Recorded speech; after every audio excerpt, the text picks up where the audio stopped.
welcome to the Engineer's Workshop, where we work metal and wood as necessary. First, I want to give a huge shout out of thanks to my buddy Steve Summers. He just put up a video of first stages of repairing some parts for my Monarch lathe. I've got a derelict 16 by 54 engine lathe that I'm restoring, and a couple of broken handles on that. Had to have some braze repairs done to them, and I've watched his work. He's the man, so he agreed to do that, and I'm very, very grateful for that. What we got here is a late 1800s wood lathe. This is a timber bed lathe. Unfortunately, there's no maker's marks on it whatsoever.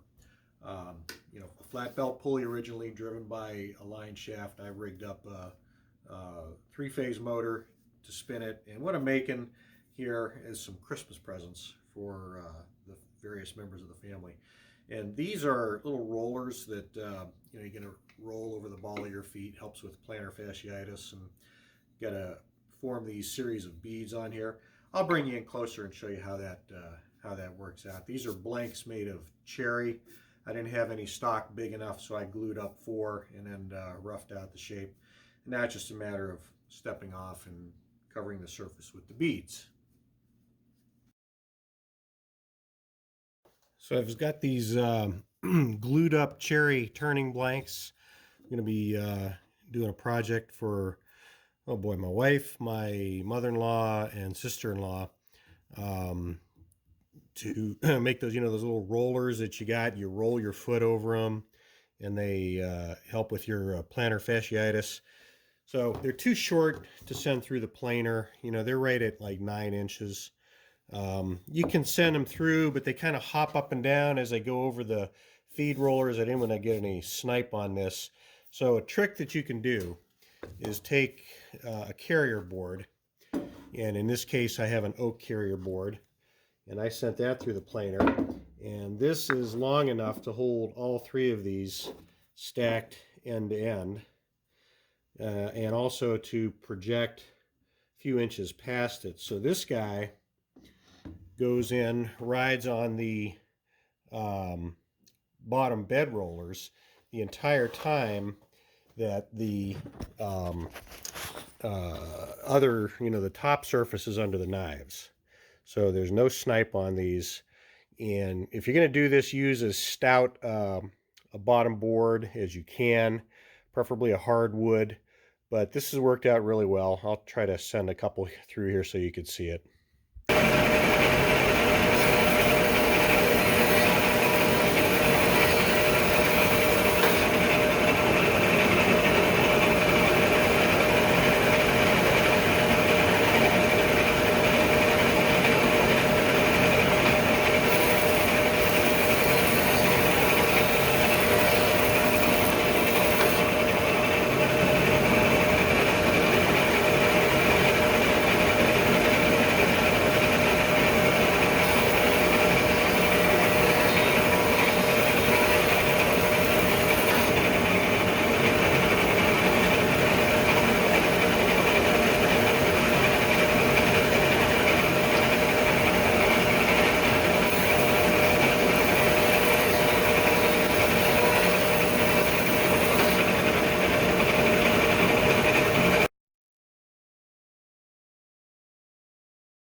So now we got 3 perfectly square blanks ready to pop into the lathe.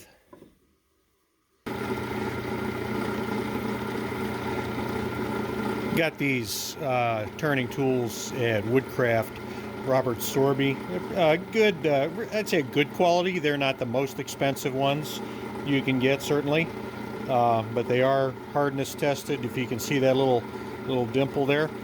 After doing 2 of these, this tool, because it's a scraping tool, it's getting a little bit dull, so you're going to hear a little bit more noise than typically. It was just singing through the first one and not even getting warm at all. But I think it'll make it through this last roller. This will be the 3rd one, and they are high-speed steel. So let's see how this goes. Basically just putting this hard down against the tool rest, and this is slightly below center, and you just plunge in very slowly, and then I found by giving it a little bit of a rock back and forth, that eases the pressure on the two barbs there, and it'll cut a little cleaner.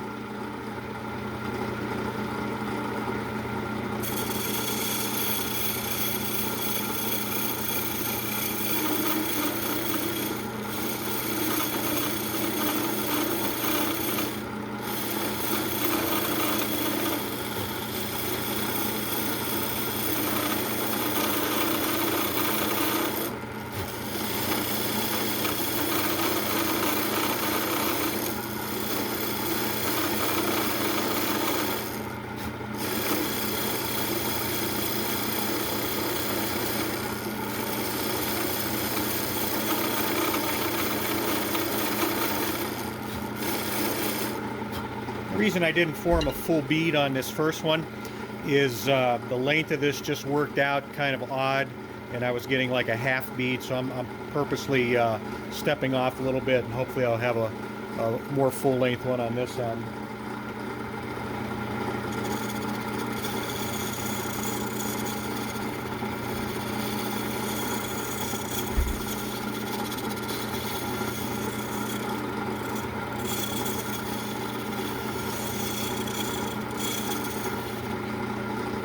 To space off the next one, you have to basically kind of aim for the root of where you went before, and then just plunge in.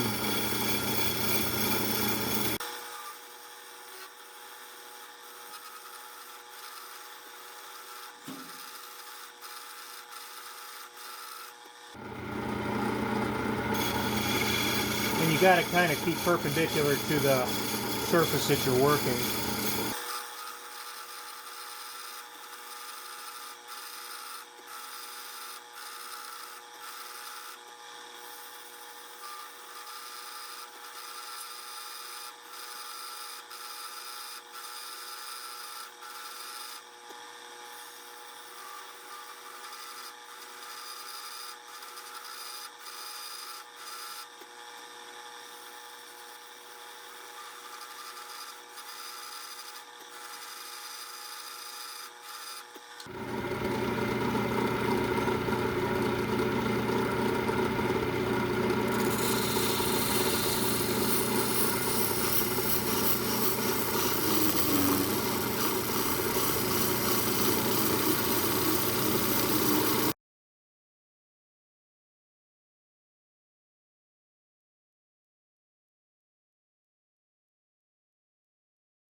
There was almost no chatter when I started on the first one, and noticeable chatter on this one. I think it'll just make it,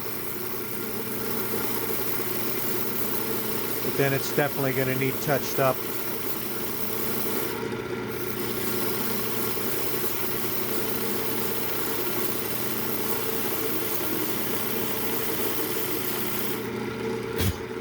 I'm going until it's about 90% conforming to the radius of the tool. The deeper you go in, the more it seems to kind of dig into the previous one, so it's kind of a compromise between a perfect bead and a okay bead.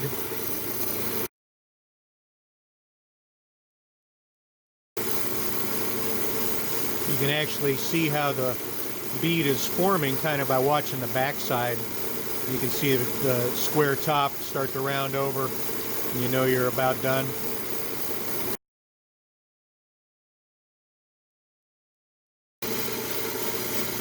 Cherry is such a nice wood to work.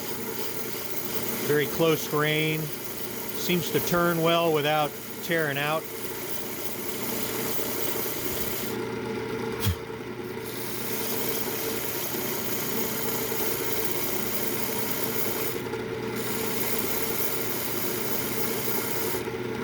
It's equivalent of starting off your lathe work with brass.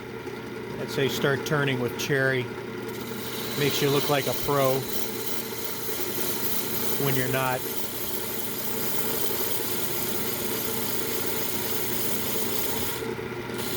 Walnut works real well too.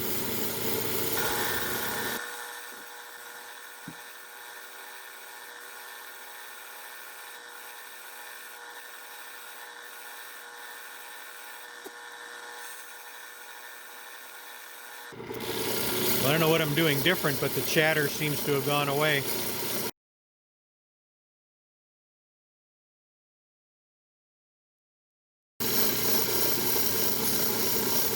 I think 3 more after this. Looks like it'll space out pretty good.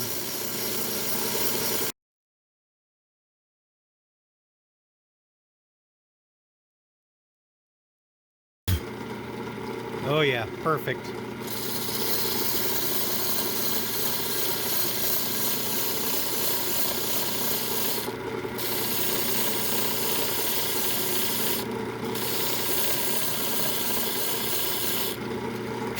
Now I just go back and hit a few of them that don't look like they were completely formed, or they get touched a little bit by the one next to it.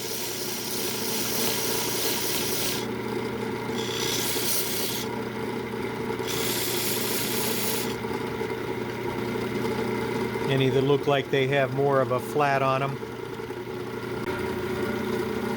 Last step is sanding.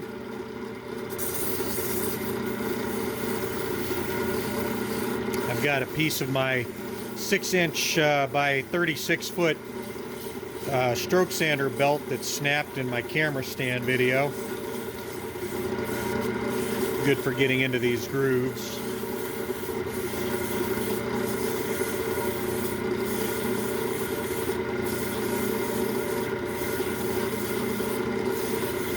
It's about 1100 RPM I've got the lathe set up for right now.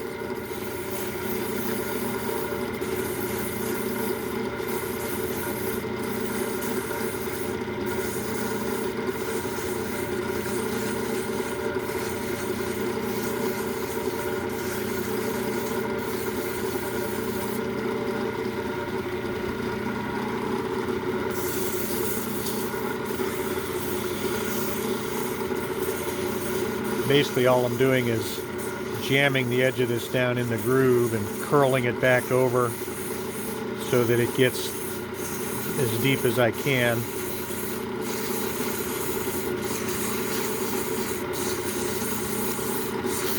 And this is a 150 grit belt.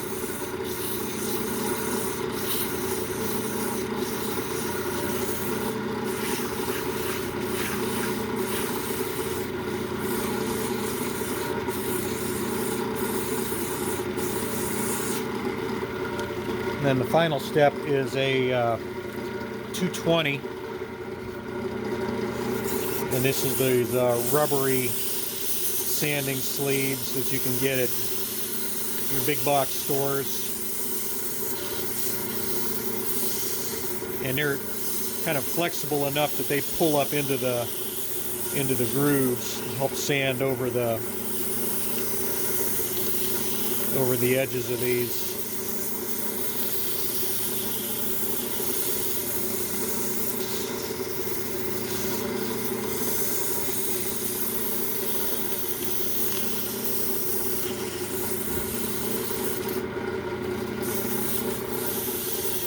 You can see it from the top, how it pulls down into it.